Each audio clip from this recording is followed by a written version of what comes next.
Spider-Man Far From Home was released July 2nd, 2018, directed by John Watts, and stars one of my favorite casts of all time in any movie genuinely.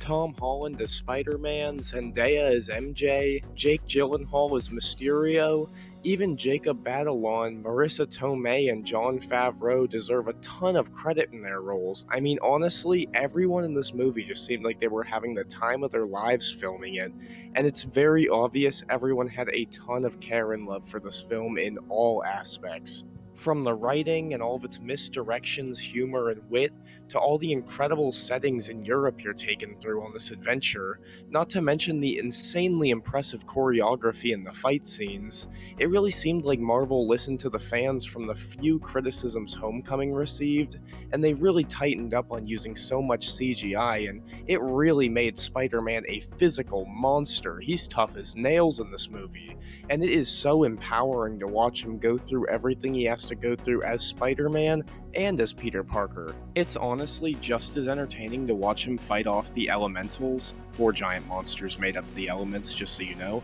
as it is to watch him try to confess his feelings for MJ. Like, I can't stress this enough. Spider-Man Far From Home is just as much a romantic comedy as it is a superhero action movie, and I could go on for days about either aspect, but specifics I enjoyed were of course Peter and MJ's relationship. You could genuinely buy their emotions, and they make a really cute couple. I could see them dating in real life. Also, Ned ends up in a relationship throughout this movie, and it becomes one of the funniest side gags of the entire film, especially near the end, but I'm not going to spoil that.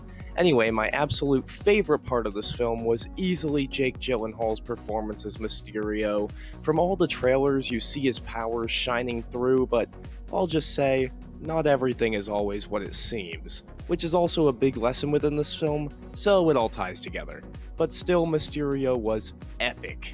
I suppose on that note, I should probably mention the story for the few people who haven't looked into it at all or couldn't guess from the title of the film. Essentially, the movie has Peter Parker struggling to deal with the responsibility of becoming more than just a friendly neighborhood Spider-Man after the events of Endgame, and more specifically after the loss of Tony Stark. Everyone starts to kind of look towards Peter as the next big Avenger, basically the person to fill Iron Man's shoes. So with all this stress on Peter's shoulders, he decides to just put down the superhero work for a while and focus on his upcoming school trip to Europe, even dodging Nick Fury's calls just so he can focus on himself. However, as we've seen in the trailers, Nick Fury catches up with Peter in Europe and takes him to meet Mysterio, who says he needs Peter's help to defeat the aforementioned elementals.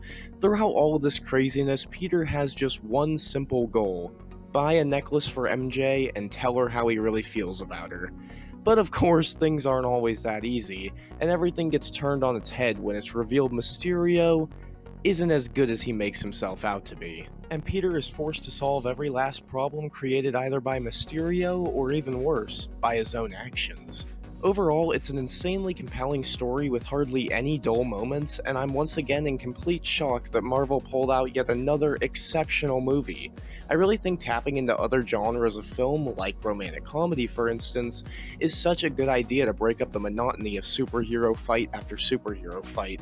Honestly, every Marvel movie feels completely different from one another, especially these last ones from Phase 4. And Spider-Man Far From Home is cut from the same cloth. It's one of a kind, and it's already one of my favorite Spider-Man movies of all time, which there are quite a few now, so that definitely says a lot, honestly.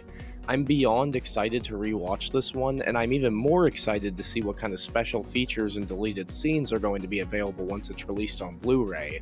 Marvel absolutely knocked it out of the park once again with this one, and for all of these reasons and more, I'm gonna have to give Spider-Man Far From Home a 4 out of 5 B. Oh, but the mid and post-credits scenes both get a 5 out of 5 A+ on their own for sure, no problem.